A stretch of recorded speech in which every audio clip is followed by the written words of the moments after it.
Assalamualaikum warahmatullahi wabarakatuh. Alhamdulillah wassalatu wassalamu ala rasulillah amma ba'd. கண்ணியமான உலமாக்களே, அன்பான இஸ்லாமிய சகோதரிகளே, பெரியார்களே, தாய்மார்களே, சகோதரிகளே, அல்லாஹ் தஆலா எங்கள் அனைவர்களையும் நல்லவர்கள் கூட்டத்தில் ஆக்குவானாக. புனிதமிகு ரபியுல் அவ்வல் மாதத்தை அடைந்து அதனுடைய 12வது தினத்தை நாங்கள் இன்றைய தினம் படித்தோம். இந்த மகரிபிலே இருந்து 13வது நாள் ஆரம்பமாகிறது. இருந்தாலும் ரபியுல் அவ்வல் மாதத்தில் தான் ஸல்லல்லாஹு அலைஹி வஸல்லம் அவர்கள் பிறந்து அந்த மாதத்தில் தான் மரணித்தார்கள் என்பது அதிகமான உலமாக்களுடைய கருத்து. அதிலும் குறிப்பாக ரபியுல் அவ்வல் மாதம் 12வது தினத்தில் நபி ஸல்லல்லாஹு அலைஹி வஸல்லம் அவர்கள் பிறந்தார்கள் என்று சில உலமாக்கள் சொல்கிறார்கள். ஆனால் 12வது தினத்தில் மரணித்தார்கள் என்பதை அதிகமான உலமாக்கள் சொல்கிறார்கள். எனவேதான் நாங்கள் பொதுவாக ஸல்லல்லாஹு அலைஹி வஸல்லம் அவர்கள் பிறந்து மரணித்த தினமாக ரபியுல் அவ்வல் மாதத்தை பார்க்கிறோம். இன்றைய தினம் வெள்ளிக்கிழமை தினமாக இருந்தும் எங்களால் ஜும்ஆவுடைய தொழுகையை நிறைவேற்ற முடியவில்லை. இன்றைய தினம் ஸல்லல்லாஹு அலைஹி வஸல்லம் அவர்களை பற்றி ஜும்ஆக்களில் பேச வேண்டும் என்று காத்தான்குடி ஜமியத் உலமா தீர்மானித்திருந்தது. இருந்தாலும் இன்றைய ஜும்ஆக்கள் எமது ஊரில் நடைபெறவில்லை. எனவே ஸல்லல்லாஹு அலைஹி வஸல்லம் அவர்களை படிக்கின்ற, அவர்களை தெரிந்து வைத்திருக்க வேண்டிய ஒரு மாதமாக இந்த ரபியுல் அவ்வல் மாதத்தை நாங்கள் ஆக்கிக் கொள்ள வேண்டும் என்று நாங்கள் சொன்னோம்.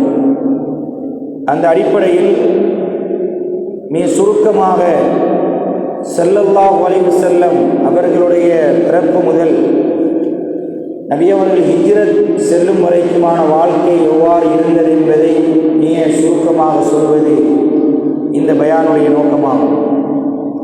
கண்ணியமான பெரியவர்களே, சகோதரர்களே, ஸல்லல்லாஹு அலைஹி வஸல்லம் அவர்கள் மக்காவிலே ஹிஜ்ரி, அதாவது கிறிஸ்துவுக்கு பின் 571 ஏப்ரல் மாதம் 20 அல்லது 22ஆம் தேதி திங்கட்கிழமை மக்காவிலே பிறக்கிறார்கள். நபி ஸல்லல்லாஹு அலைஹி வஸல்லம் அவர்கள் பிறந்த மாதத்துக்கு தான் ஆமுல் ஃபீல், யானை வருடம் என்று சொல்லப்படும். நபி ஸல்லல்லாஹு அலைஹி வஸல்லம் அவர்கள் அந்த யானை வருடம் என்பது ஆபிரஹா என்று சொல்லக்கூடிய யமன் நாட்டு நஜ்ஜாஷி மன்னனுக்கு பகரமாக மக்கா கஅபாவை இடிக்க வேண்டும் என்ற நோக்கத்தில் சுமார் 6000 படை வீரர்களுடனும் 9 அல்லது 13 யானைகளுடனும் வந்தபோது அல்லாஹ் சுப்ஹானஹு வ தஆலா மக்காவுடைய எல்லையில் வைத்து அபாபீல் என்று சொல்லக்கூடிய ஒரு பறவை மூலமாக அந்த யானை படையை அழித்தொழித்தான். இதைத்தான் சூரத்துல் ஃபீல், அலம் தர கைஃப ஃபஅல ரப்புக பிஅஸ்ஹாபில் ஃபீல் என்ற சூரா சொல்கிறது. இந்த சம்பவம் ஸல்லல்லாஹு அலைஹி வஸல்லம் அவர்கள் இந்த பூமியில் பிறப்பதற்கு சுமார் 50 அல்லது 55 நாட்களுக்கு முன்னால் நடைபெற்றது. எனவேதான் இந்த ஸல்லல்லாஹு அலைஹி வஸல்லம் அவர்கள் பிறந்த வருடத்தை ஆமுல் ஃபீல், யானை வருடம் என்று சொல்லப்படுகிறது. நபி ஸல்லல்லாஹு அலைஹி வஸல்லம்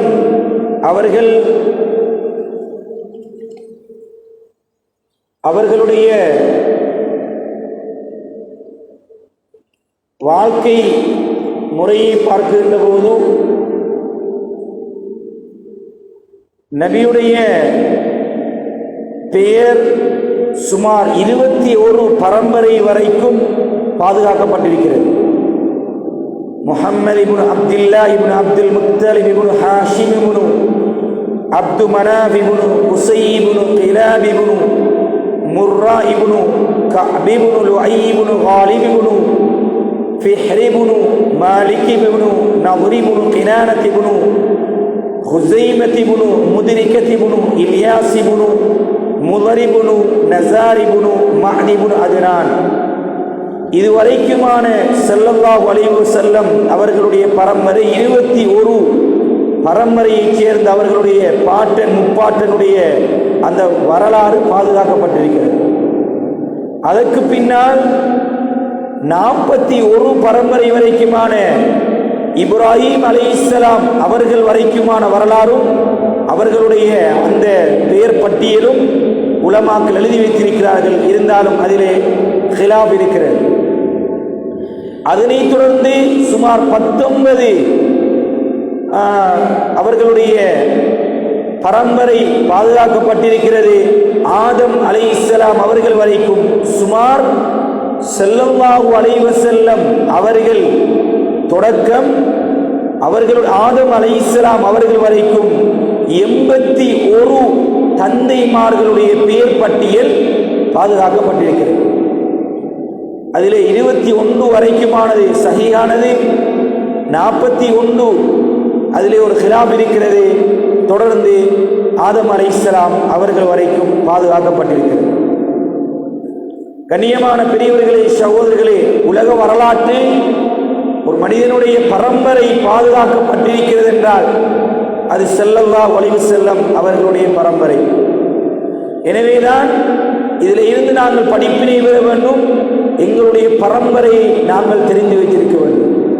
எங்களிடம் ஆக கூடினால் வாப்பாவுடைய பெயரை சொல்லுவோம், அவருடைய வாப்பாவுடைய பெயரை சொல்லுவோம், அதற்கு மேலால் உள்ள வாப்பாவையும் சொல்லுவோம். அவருடைய வாப்பாவுடைய பெயரை கேட்டால் தெரியாது.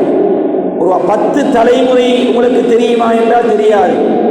எனவேதான் அரபிகளுடைய ஒரு வளமை இந்த பரம்பரை பெயரை பாதுகாப்பது. நாங்கள் தேட வேண்டும், எங்கேயாவது இருக்கும். எனவே எங்களுடைய பரம்பரையை நாங்கள் அறிந்திருக்க வேண்டும். ஸல்லல்லாஹு அலைஹி வஸல்லம் அவர்களுடைய 81 தலைமுறை பெயர் பட்டியல் உலமாக்களினால் எழுதி வைக்கப்பட்டிருக்கிறது. கண்ணியமான பெரியவர்களே, சகோதரர்களே, ஸல்லல்லாஹு அலைஹி வஸல்லம் அவர்களுடைய குடும்பத்தை பொறுத்தவரைக்கும் அவர்களுடைய வாப்பாவுடைய மூத்த வாப்பாவுடைய வாப்பா ஹாஷிம் என்று சொல்லக்கூடியவரிடம் இருந்து ஹாஷிமியா என்ற பரம்பரை பெயர் சொல்லப்படுகிறது. ஸல்லல்லாஹு அலைஹி வஸல்லம் அவர்களுடைய பரம்பரை ஹாஷிமியா. அது அவர்களுடைய தந்தையுடைய தந்தையுடைய தந்தை. இந்த ஹாஷிம் என்று சொல்லக்கூடிய மனிதர், இவர் மக்காவிலே மிக ஒரு கண்ணியமான கௌரவமான குடும்பத்தைச் சேர்ந்தவர். இவர் சல்மா என்று சொல்லக்கூடிய ஒரு பெண்மணியை திருமணம் முடிக்கிறார். ஸல்லல்லாஹு அலைஹி வஸல்லமுடைய தந்தையுடைய தந்தையுடைய தந்தை சல்மா என்ற பெண்ணை ஹாஷிம் என்று சொல்லக்கூடியவர் திருமணம் முடிக்கிறார். அவருக்கு 4 ஆண் குழந்தைகளும் 5 பெண் குழந்தைகளும் பிறக்கின்றன. இந்த 4 ஆண் குழந்தைகளில் 5 பெண் குழந்தை, மொத்தம் 9 பிள்ளைகள். இதில் கடைசியான குழந்தைதான் ஸல்லல்லாஹு அலைஹி வஸல்லம் அவர்களுடைய தந்தையுடைய தந்தை அப்துல் முத்தலிப். இந்த அப்துல் முத்தலிப் அந்த சல்மாவுடைய வயிற்றிலே கற்பமாக இருக்கும் போது ஹாஷிம் என்பவர் பலஸ்தீனுக்கு சென்று அங்கே மரணித்து விடுகிறார். இந்த அப்துல் முத்தலிப் பிறந்து அவரும் மிக கண்ணியமான கௌரவமாக அந்த மக்காவிலே வாழ்ந்து வருகிறார். அதிகமான கொடை கொடுக்கக்கூடிய ஒரு மனிதராக இருந்தார். ஸல்லல்லாஹு அலைஹி வஸல்லம் தந்தையுடைய தந்தை. பாருங்கள், ஒரு நபியை உருவாக்குவதற்கு, இந்த உலகத்தில் ஒரு நபி வருவதற்கு அல்லாஹ் எவ்வளவு பெரிய ஏற்பாடுகளை அவருடைய பரம்பரையில் செய்து வைத்திருந்தார். எனவேதான் பரம்பரை என்பது, குடும்ப பின்னணி என்பது ஒரு மனிதனுடைய வாழ்க்கையில் பிரதிபலிக்கும். ஒருவர் நல்லவராக இருக்கிறார் என்றால், ஒரு கண்ணியமானவராக இருக்கிறார் என்றால் அவருடைய பரம்பரையை எடுத்து பார்த்தால் அவருடைய அந்த கண்ணியம் விளங்கும்.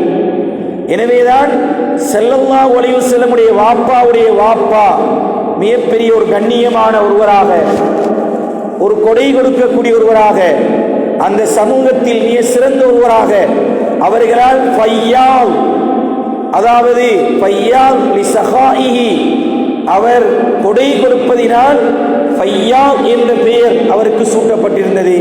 ஸல்லல்லாஹு அலைஹி வஸல்லம் அவர்களுடைய வாப்பாவுடைய வாப்பா. இப்போது இந்த அப்துல் முத்தலிப் என்பவருக்கு 10 ஆண் குழந்தைகளும் 6 பெண் குழந்தைகள்.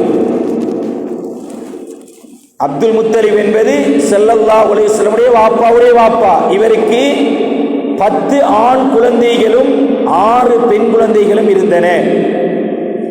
அல் Harith, Zubair, Abu Talib, Abdullah, Hamza, Abu Lahab, கீதாத், முகவ்வம், சிஃபார், அப்பாஸ் ரலியல்லாஹு அன்ஹு. இந்த 10 ஆண் குழந்தைகள். பெண் குழந்தைகள் Ummul Hakim, Barra, Atika, Safiya, Arwa, Umaima.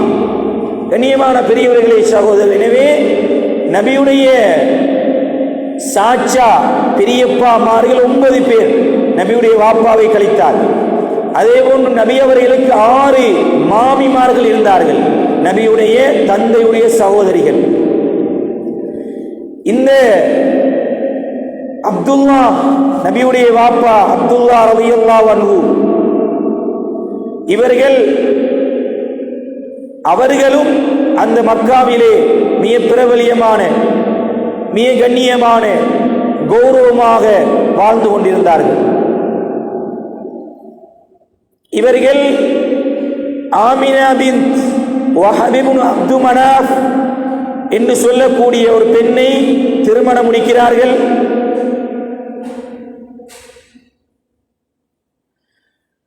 அந்த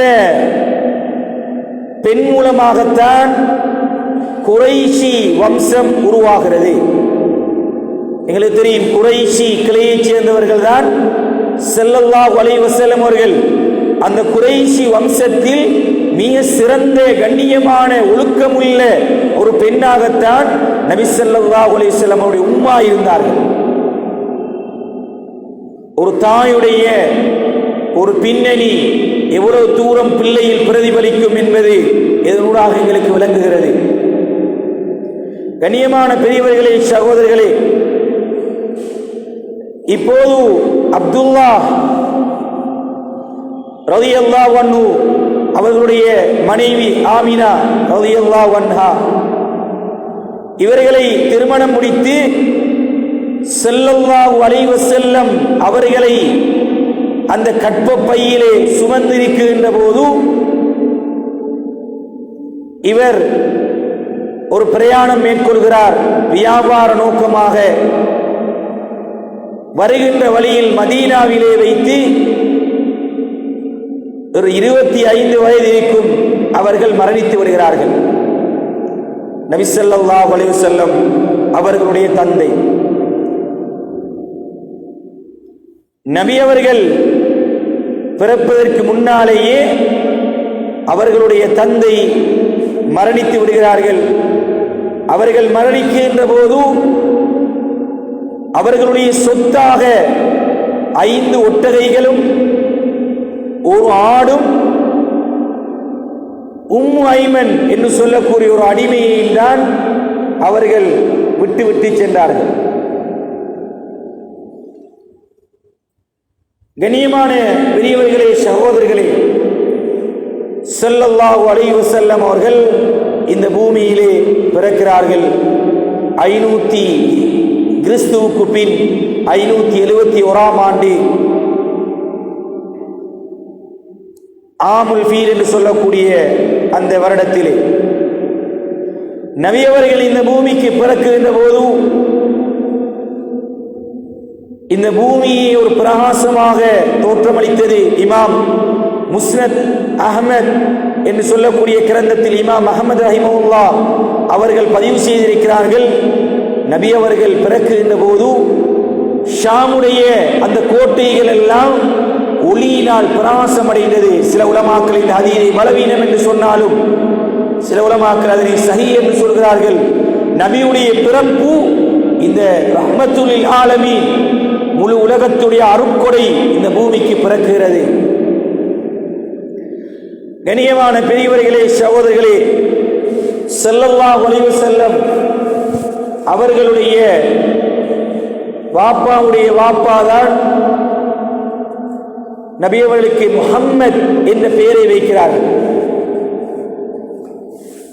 நபி ஸல்லல்லாஹு அலைஹி வஸல்லம் அவர்களுக்கு அவர்களுடைய தாய் பால் ஊட்டுகிறார்கள். அதற்கு பின்னால் தன்னுடைய தந்தையுடைய சகோதரர் அபூ லஹப் அவருடைய அடிமை சுவைபா என்று சொல்லக்கூடிய பெண்மணியும் நபி அவர்களுக்கு பால் ஊட்டியிருக்கிறார்கள். அந்த அரேபிய சமூகத்திலே ஒரு வழக்கம் இருந்தது. பிள்ளைகள் பெற்றெடுத்தால் அவர்களுக்கு பால் ஊட்டுவதற்காக கிராமப்புறங்களுக்கு அழைத்து செல்வது. காரணம், அந்த கிராமத்திலே உள்ள பேச்சு வழக்கு அரபு மொழியை நன்றாக கற்றுக்கொள்ள வேண்டும், நல்ல உடல் ஆரோக்கியமாக, தொற்று நோய்கள் இல்லாமல் உடல் ஆரோக்கியமாக இருக்க வேண்டும் என்ற நோக்கத்தில் இவ்வாறான ஒரு வளமை அன்று இருந்தது. ஒரு கிராமத்திலே இருந்து வருகிறார்கள், பிள்ளைகளை எடுத்துச் செல்வதற்காக வேண்டி ஒரு கூட்டமாக வருகிறார்கள். அதிலே வந்தவர்கள் தான் ஹலீமா பின் அபி துஐப் ஸஅதிய்யா, ஹலீமத்து ஸஅதிய்யா ரலியல்லாஹு அன்ஹா அவர்களும் அவர்களுடைய கணவர் அல் ஹாரிஸ் இப்னு அப்துல் உஸ்ஸா என்று சொல்லக்கூடியவரும் மக்காவுக்கு வருகிறார்கள். இவர்களை பொறுத்தவரைக்கும் மிக ஏழ்மையான, மிக வறுமையான ஒரு குடும்பத்தைச் சேர்ந்தவர்கள். இவர்களுடைய ஒட்டகம் மிகவும் மெலிந்து காணப்பட்டது. இவர்களுடைய கூட்டத்தோடு வரும்போது இவர்களுடைய ஒட்டகம் மிக பலவீனமாக இருந்த காரணத்தினால் இவர்களுடைய கூட்டம் நேர காலத்தோடு மக்காவுக்கு வந்து சேர்ந்து நல்ல பணம் படைத்த, வசதி படைத்த பிள்ளைகளை எல்லாம் எடுத்து விட்டார்கள். இப்போது மீதமாக இருப்பது எங்களுடைய உயிரிலும் மேலான ஸல்லல்லாஹு அலைஹி வஸல்லம் அவர்கள் மாத்திரம்தான் பச்சிலம் பாலகனாக அந்த பெற்றெடுத்த குழந்தையாக இருக்கிறார்கள். இப்போது கடைசியாக இவர்கள் வந்து பார்த்தவுடன் இது ஒரு எளிமையான ஏழ்மையான குடும்பத்தைச் சேர்ந்த ஒரு பிள்ளை, தந்தையும் இல்லை, எப்படி எங்களுக்கு பணங்களை தரப்போகிறார்கள் என்ற எண்ணத்தோடு என்ன செய்வது, வந்து விட்டோம் எடுத்துச் செல்வோம் என்று விருப்பம் இல்லாத வகையில் தான் ஸல்லல்லாஹு அலைஹி வஸல்லம் அவர்களை மக்காவிலே இருந்து எடுத்துச் செல்கிறார்கள். கண்ணியமான பெரியவர்களே, சகோதரர்களே, ஹலீமத்து ஸஅதிய்யா ரலியல்லாஹு அன்ஹா சொல்கிறார்கள், நபி ஸல்லல்லாஹு அலைஹி வஸல்லம் அவர்களை எடுத்து எங்களுடைய ஒட்டகையிலே வைத்தவுடன் மெலிந்திருந்த எங்களுடைய ஒட்டகை மிக உற்சாகமாக மாறிவிட்டது. அது மிக வேகமாக ஓட ஆரம்பித்தது. எங்களுக்கு முன்னால் சென்றவர்களை எல்லாம் தாண்டி எங்களுடைய ஒட்டகம் மிக வேகமாக செல்ல ஆரம்பித்தது. என்னுடைய அந்த பால் கொடுக்கின்ற ஏற்பாடும் மிக குறைவாக இருந்தது. இந்த சாப்பாடும் இல்லாமல். ஆனால் நபி ஸல்லல்லாஹு அலைஹி வஸல்லம் அவர்களுக்கு பால் ஊட்டுகின்ற போது மிக அதிகமான பால் சுரக்கக்கூடியதாக என்னுடைய பால் மடி மாறிவிட்டது. கண்ணியமான பெரியவர்களே, சகோதரர்களே, ஸல்லல்லாஹு அலைஹி வஸல்லம் அவர்களுடைய அந்த புனிதம், நபி அவர்களை சுமந்து சென்ற அந்த ஒட்டகம் மிக வேகமாக சென்றது.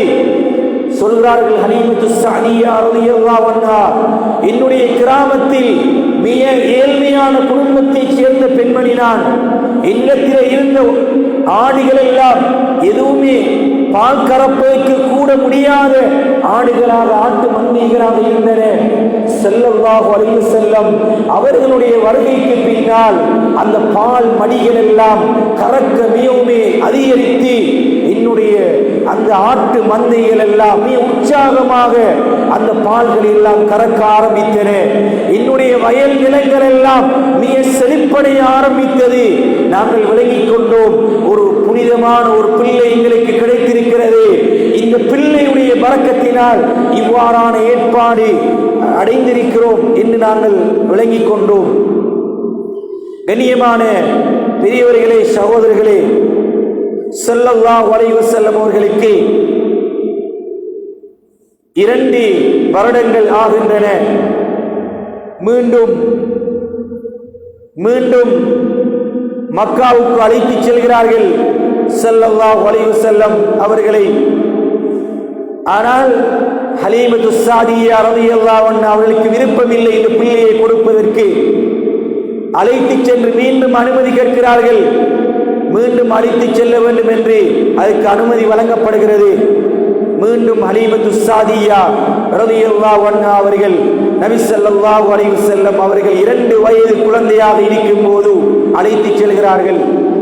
கண்ணியமான பெரியவர்களே, சகோதரர்களே, ஸல்லல்லாஹு அலைஹி வஸல்லம் அவர்கள் பிள்ளைகளோடு விளையாடி கொண்டிருக்கின்ற போது ஜிப்ரீல் அலைஹிஸ்ஸலாம் அவர்கள் வானுலகத்திலே இருந்து இறங்குகிறார்கள்.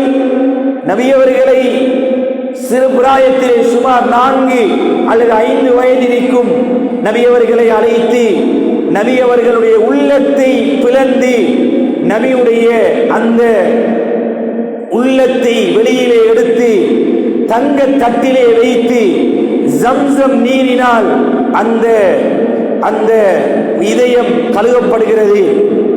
அதிலே இருக்கக்கூடிய ஒரு துண்டு, பாவத்தை எண்ணக்கூடிய அந்த ஒரு துண்டு அந்த கல்விலே இருந்து, உள்ளத்திலே இருந்து அகற்றப்படுகிறது. மீண்டும் அதனை உள்ளத்திலே வைத்து, இதயத்தை வைத்து தைத்து விடுகிறார்கள். இந்த நிகழ்ச்சி ஸல்லல்லாஹு அலைஹி வஸல்லம் அவர்களுடைய 4 அல்லது 5 வயதாக இருக்கும் போது நடக்குகிறது. இதனை சிறுவர்கள் பார்க்கிறார்கள். அவர்கள் மயங்கி விழுந்து விடுகிறார்கள். ஹலீமத்து ஸஅதிய்யா ரலியல்லாஹு அன்ஹா அவர்களிடம் அறிவிக்கிறார்கள். ஸல்லல்லாஹு அலைஹி வஸல்லம் அவர்களை ஓடோடி வந்து எடுத்துச் செல்கிறார்கள். ஹலீமத்து ஸஅதிய்யா ரலியல்லாஹு அன்ஹா. கண்ணியமான பெரியவர்களே, சகோதரர்களே, ஸல்லல்லாஹு அலைஹி வஸல்லம் அவர்கள் அதுக்கு பின்னால் தன்னுடைய தாயிடம் வந்து விடுகிறார்கள். மக்காவிலே இருக்கக்கூடிய நபி அவர்களுக்கு 6 வயதாக இருக்கின்ற போது அவர்களுடைய தாய் தன்னுடைய கணவருடைய கபரை ஜியாரா செய்ய வேண்டும், பார்க்க வேண்டும் என்று மதீனாவுக்கு செல்கிறார்கள். மதீனாவுக்கு சென்று திரும்பி வருகின்ற வழியில் அபுவா என்று சொல்லக்கூடிய மக்காவுக்கும் மதீனாவுக்கும் இடையிலே உள்ள இடத்தில் அவர்களுடைய தாயும் மரணித்து விடுகிறார்கள். ஸல்லல்லாஹு அலைஹி வஸல்லம் அவர்கள் 6 வயது சிறுவனாக இருக்கும் போது தந்தையும் இழந்த, தாயும் இழந்த ஒரு அனாதையாக இருக்கிறார்கள். நபி அவர்களை அவர்களுடைய வாப்பாவுடைய வாப்பா அப்துல் முத்தலிப் பொறுப்பேற்கிறார். தன்னுடைய தந்தையுடைய தந்தையின் பொறுப்பிலே ஸல்லல்லாஹு அலைஹி வஸல்லம் அவர்கள் இருந்து கொண்டிருக்கிறார்கள். நபி அவர்களுடைய 8 வயதாக ஆகும்போது அவர்களுடைய தந்தையுடைய தந்தையும் மரணித்து விடுகிறார், அப்துல் முத்தலிப். கண்ணியமான பெரியவர்களே, சகோதரர்களே, இதைத்தான் அல்லாஹ் சுப்ஹானஹு வ தஆலா சூரத்துல் லுஹா என்று சொல்லக்கூடிய சூறாவில் வல்லுஹா வல்லைலி இதா சஜா மா வத்தாக ரப்புக வமா கலா வலல் ஆகிரத்து கைருல் லக மினல் ஊலா வலசௌஃப யு'தீக ரப்புக ஃபதர்லா அலம் யஜிதுக யதீமன் ஃபஆவா. உங்களை நாங்கள் யதீமாக பெற்றுக் கொள்ளவில்லையா? யதீமாக என்றால் அனாதையாக பெற்றுக்கொண்டு மட்டுமல்லாமல் உங்களை நாங்கள் பாதுகாத்தோம் அப்துல் முத்தலிப் மூலமாக. அதற்கு பின்னால் ஸல்லல்லாஹு அலைஹி வஸல்லம் அவர்களுடைய சாச்சா அபூ தாலிப் பொறுப்பெடுக்கிறார். கண்ணியமான பெரியவர்களே, சகோதரர்களே, மிக கண்ணியமாக கௌரவமாக தன்னுடைய பிள்ளைகளை விடவும் கண்ணும் கருத்துமாக அந்த 8 வயது நிரம்பிய சிறுவனை ஸல்லல்லாஹு அலைஹி வஸல்லம் அவர்களை வளர்க்கிறார்கள். 12 வயதாக ஆகின்ற போது ஸல்லல்லாஹு அலைஹி வஸல்லம் அவர்களை வியாபாரியாக ஆக்குகிறார்கள்.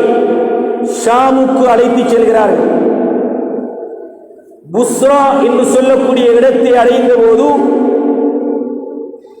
அங்கே புஹைரா என்று சொல்லக்கூடிய ஒரு பாதிரி இருந்தார். அந்த நாட்டிலே, அந்த ஊரிலே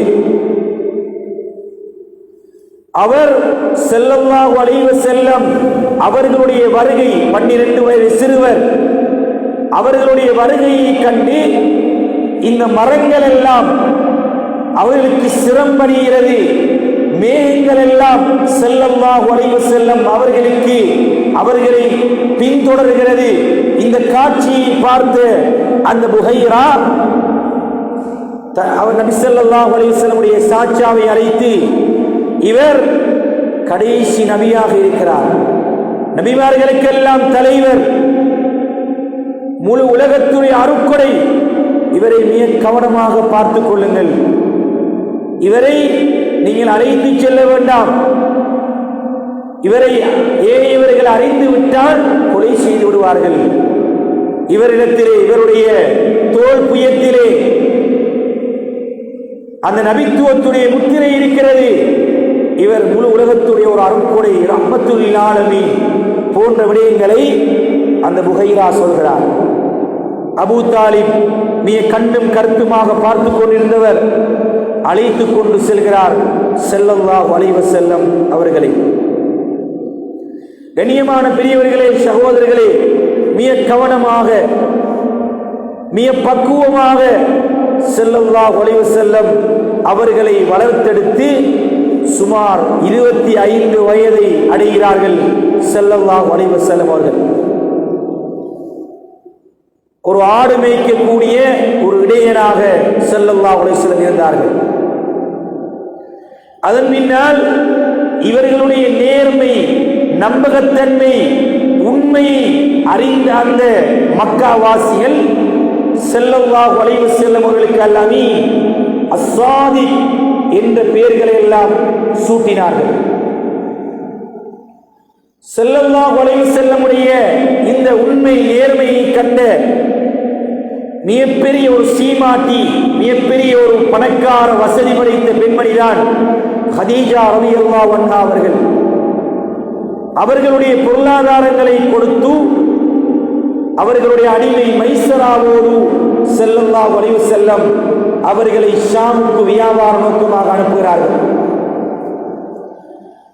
நபி அவர்கள் மக்காவுக்கு திரும்பியதற்கு பின்னால் அந்த மைசரா ஹதீஜா ரலியல்லாஹு அன்ஹா அவர்களிடம் வந்து நபி அவர்களை பற்றிய ஒரு நம்பிக்கையான, நம்பகத்தன்மையான, ஒரு உண்மையான, ஒரு அற்புதமான மனிதர் என்பதை பற்றி சொல்லும் போது ஹதீஜா ரலியல்லாஹு அன்ஹா அவர்களை திருமணம் செய்ய வேண்டும் என்ற ஆசை ஏற்படுகிறது. செய்தியை அனுப்புகிறார்கள். நபி அவர்களும் தன்னுடைய சாட்சாவுடைய அனுமதியோடு அந்த திருமணத்துக்கு ஒத்துக்கொள்கிறார்கள். நபி அவர்களுடைய 25வது வயதில் நபி அவர்கள் சுமார் 20 விலங்குகளை மகராக கொடுத்து கதீஜா ரலியல்லாஹு அன்ஹா அவர்களை திருமணம் முடிக்கிறார்கள். கண்ணியமான பெரியவர்களே, சகோதரர்களே, கதீஜா ரலியல்லாஹு அன்ஹா அவர்கள் மூலம் ஸல்லல்லாஹு அலைஹி வஸல்லம் அவர்களுக்கு 6 குழந்தைகள் கிடைத்தன. அதில் 2 ஆண் குழந்தைகள்,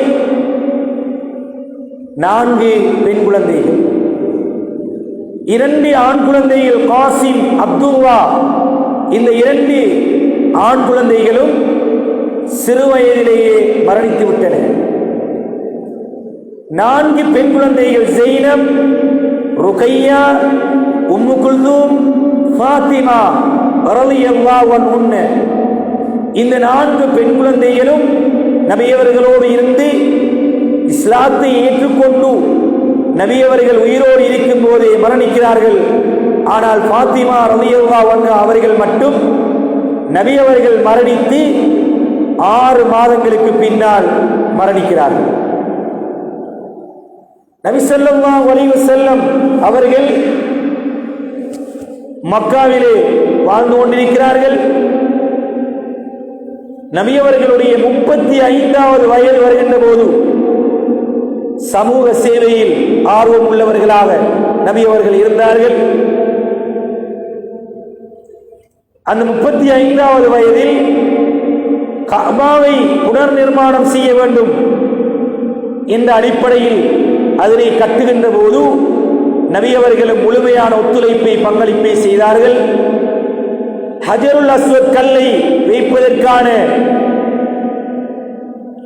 அந்த நாள் வந்தபோது அவர்களுக்கு மத்தியில் ஒரு கருத்து முரண்பாடு வந்தது. யார் இந்த கல்லை தூக்கி வைப்பதென்று அவர்கள் சொன்னார்கள், இந்த வழியினால் யார் வருகிறாரோ அவரை தூக்கி வைக்க வேண்டும் என்று.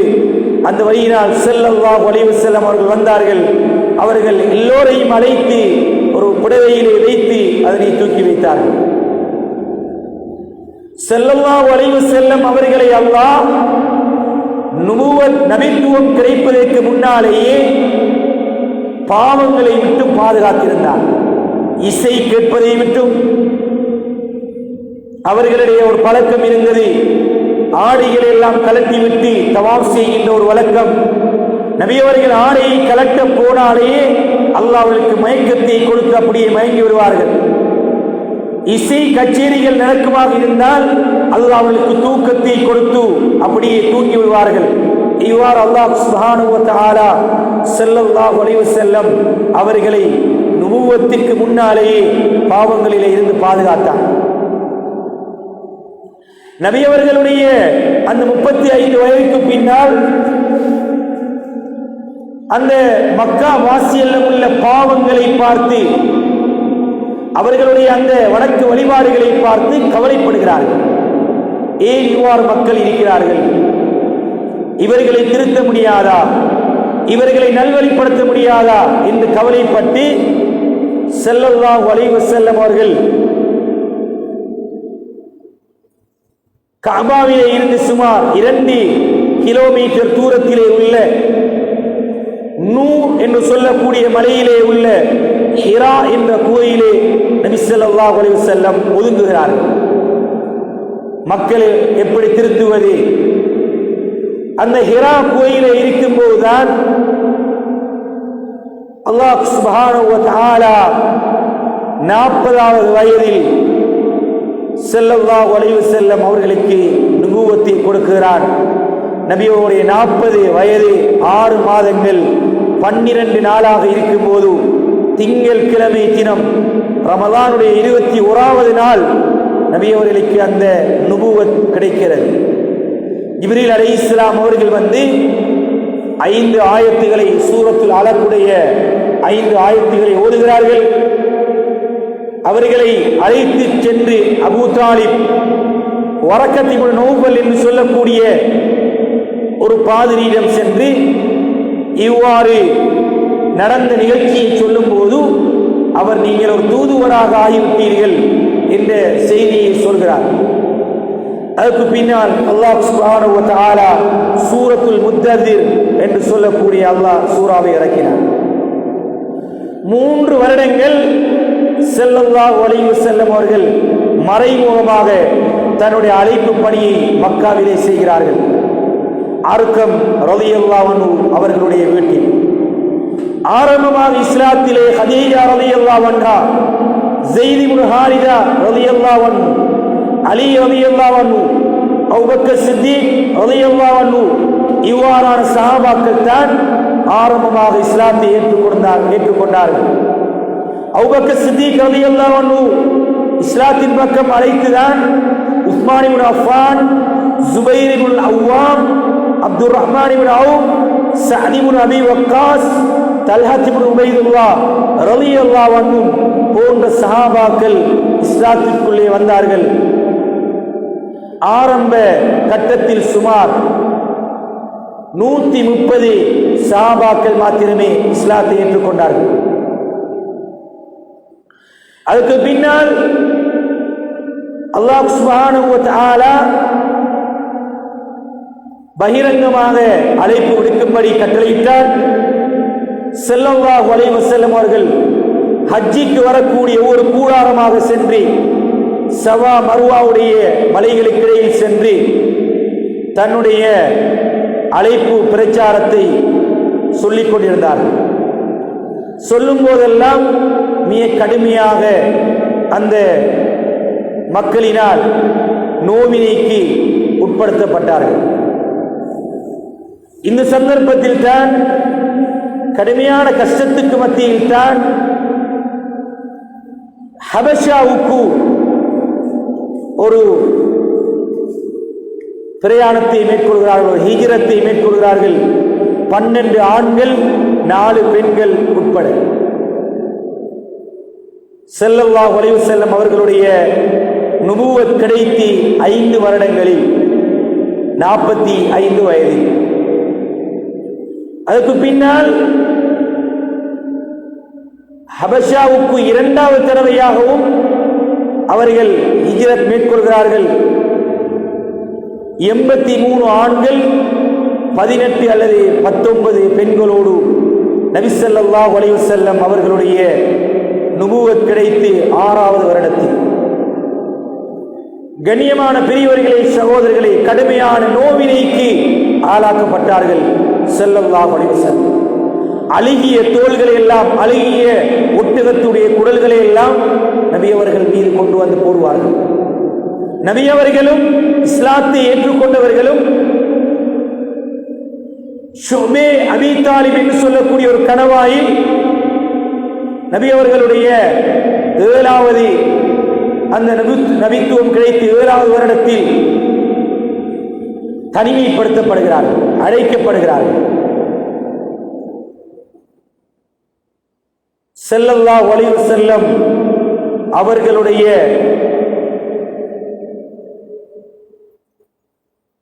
நபித்துவம் கிடைத்து 10 வருடங்கள், சுமார் 50 வயதாக இருக்கும் போது மிக கண்ணும் கருத்துமாக பார்த்து கொண்டிருந்த நபி அவர்களுடைய சாச்சா அபூ தாலிப் மரணிக்கிறார்.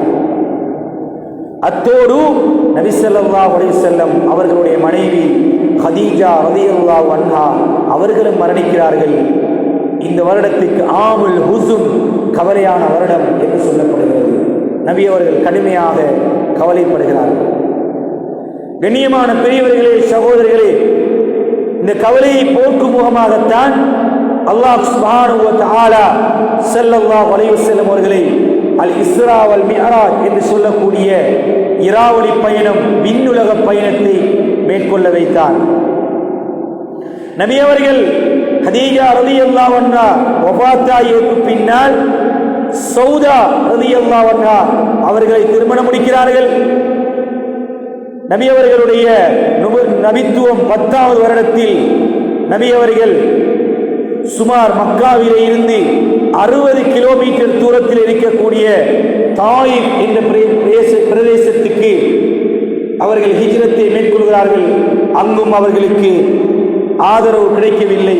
கடுமையான நோவினைக்கு உட்படுத்தப்பட்டு மீண்டும் திரும்பி விடுகிறார்கள். அதுக்கு பின்னால் அல்லாஹ் சுப்ஹானஹு வ தஆலா நபித்துவத்துடைய 13வது வருடம் நபி அவர்களை மதீனாவுக்கு ஹிஜ்ரத் மேற்கொள்ளும்படி உத்தரவிட்டான். அந்த அடிப்படையில் அவருடைய ஹிஜ்ரத் இடம்பெற்றது. எனவே கண்ணியமான பெரியவர்களே, சகோதரர்களே, நபி அவர்களை பற்றி படிக்க வேண்டும். நான் ஏற்கனவே நேற்றைய தினம் சொன்னது போன்று ஸல்லல்லாஹு அலைஹி வஸல்லமுடைய வரலாறு எழுதப்பட்ட பல நூல்கள் இருக்கின்றன.